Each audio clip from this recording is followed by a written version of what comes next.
Isang mapagpalang gabi nga pala mga idol. Magluluto nga pala ako ngayon ng gulay na malunggay.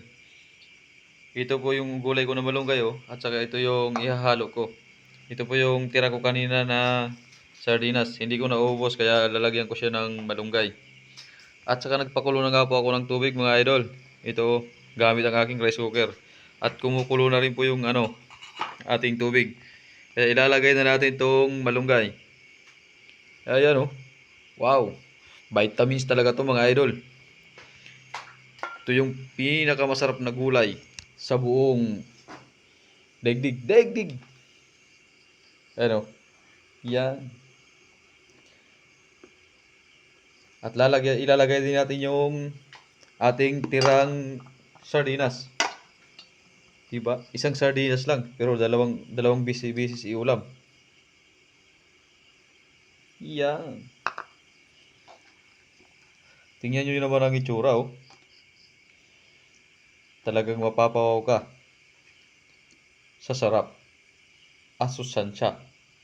Susansya. Tatakpan na rin muna natin mga idol para mabilis kumulo. At kumukulo na nga po mga idol, kaya lalagyan na natin ng asin. Ano kayang lasa nito kasi walang bitsin? Kumusta kaya ang lasa nito mamaya? Nasubukan nyo na ba ito mga idol? Magsabaw ng gulay na walang bitsin? Asin lang ang gamit? Subukan nga natin. Medyo matabang-tabang pa. Kaya kailangan dagdagan ng asin. At ito na nga po mga idol. Dadagdagan ko na ng asin, oh. Iyan. Para magkaroon ng lasa. Kahit walang bitsin.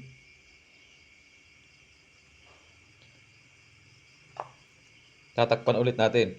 Para mamaya, ready to eat na. At ito nga rin pala yung aking natirang pagkain kaninang tanghali, oh. Yan. Yan din ang aking kakainin ngayon. Kuntiin lang yan. Okay na yan. Kahit pa paano meron. Ang importante mabusog tayo para matulog tayo na may laman ang ating tiyan. Titikman ulit natin mga idol kasi kumukulo na. Baka lata na yung malunggay.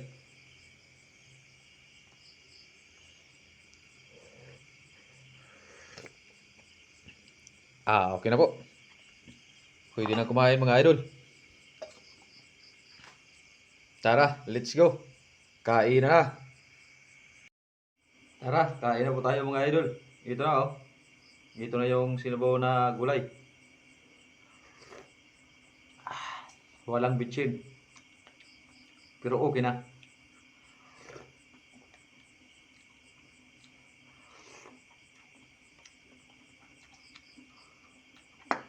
Sarap.